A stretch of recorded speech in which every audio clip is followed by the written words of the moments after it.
Çin'in Doğu Türkistan'daki yeniden eğitim merkezi adı verilen kamplara ait görüntülere ilişkin bir soruya yanıt veren ABD Dışişleri Bakanlığı Sözcüsü Ned Price, bu görüntülerden dolayı dehşete düştüklerini kaydederek Çin'in Uygurlarla diğer etnik Müslümanlara soykırım yaptığı ve Uygur bölgesinde insanlığa karşı suçların işlenmeye devam ettiği şeklindeki önceki ifadelerini tekrarladı.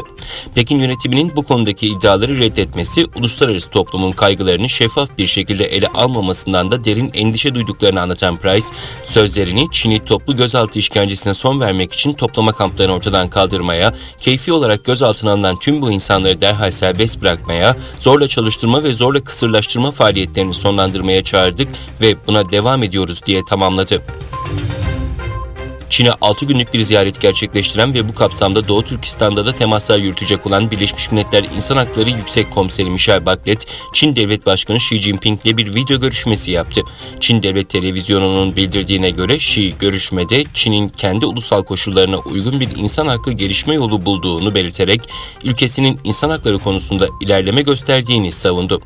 Bachelet'in Çin ziyareti Amerika Birleşik Devletleri ve İngiltere başta olmak üzere birçok batılı yetkili, diplomat ve insan hakları grubu tarafından eleştiriliyor ve ziyaretin Çin'in Uygur Türkleri ve diğer azınlıklara yönelik uygulamalarını temize çıkarmak için kullanmasından endişe duyulduğu dile getiriliyor. Uluslararası Af Örgütü Çin'in ölüm cezasının uygulanmasında dünyaya öncülük ettiğini ve ölüm arabalarıyla zehirli iğneler kullanarak gizlice binlerce infaz gerçekleştirdiğini iddia eden bir rapor yayınladı. Avustralya'da 23 Mayıs'ta yemin ederek göreve başlayan Hazine Bakanı, Çin'in son yıllarda ticari alanda Avustralya'ya yönelik çeşitli önlemler, engeller ve yaptırımlar getirdiğini anımsattı. Avustralya, iç politikada yabancı etkisini önlemeye yönelik çıkardığı yasayla bazı Çin yatırımlarına karşı tedbirler almış, Çinli telekomünikasyon şirketi Huawei'nin 5G ağ altyapısı kurmasını yasaklamıştı. Bu sorunların ardından Pekin yönetimi Kasım 2020'de Avustralya'dan sığır eti, şarap, ıstakoz, arpa ve kereste ithalatını durdurmuştu. Kısa bir süre önce Çin kolluk güçlerine ait bilgisayarların hacklenmesi sonrası internete sızdırılan fotoğraflarda Doğu Türkistan'ın bir bölgesindeki camilerin izlendiği anlarda yer alıyor.